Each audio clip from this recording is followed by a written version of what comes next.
विदेश मंत्री doctor S Jaishankar ने कजान एक्सपो में आयोजित ब्रिक्स प्लस प्रारूप में विभिन्न देशों के प्रतिनिधि मंडलों के साथ ग्रुप फोटो के लिए पोज दिया, जहां 16वें ब्रिक्स शिखर सम्मेलन में बोलते हुए उन्होंने अंतर्राष्ट्रीय संघर्षों, वैश्विक पुनर्संतुलन और आतंकवाद के प्रति शून्य सहिष्णुता की आवश्यकताओं पर भी जोर दिया। कजान में आयोजित ब्रिक्स प्लस प्रारूप के 16वें शिखर सम्मेलन में विदेश मंत्री डॉक्टर एस जयशंकर ने वैश्विक मुद्दों और चुनौतियों पर महत्वपूर्ण विचार रखे, जहां उन्होंने दुनिया तेजी से बहुध्रुवीय हो रही है, लेकिन पुराने विवाद जटिल बने हुए हैं। जयशंकर ने कहा कि प्रधानमंत्री मोदी के अनुसार यह युद्ध का युग नहीं है और विवादों को बातचीत और कूटनीति से सुलझाना चाहिए।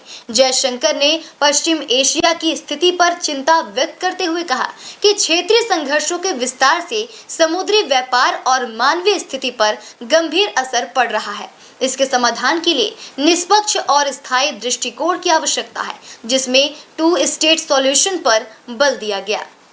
It is my honor to represent Prime Minister Narendra Modi at the BRICS outreach segment. I convey his greetings to all of you. Let me join colleagues in thanking President Vladimir Putin for the excellent arrangements and the warm hospitality.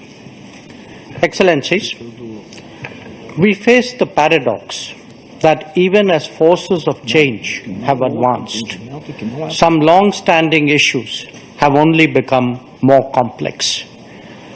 On the one hand, there is the steady diversification of production and consumption. Nations that attained independence from colonialism have accelerated their development and socio-economic progress. New capabilities emerged, facilitating the harnessing of more talent.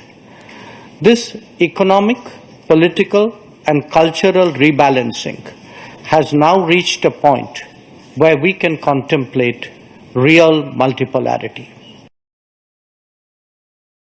New videos की update पाने के लिए subscribe करें Indian news को और bell icon को दबाएं।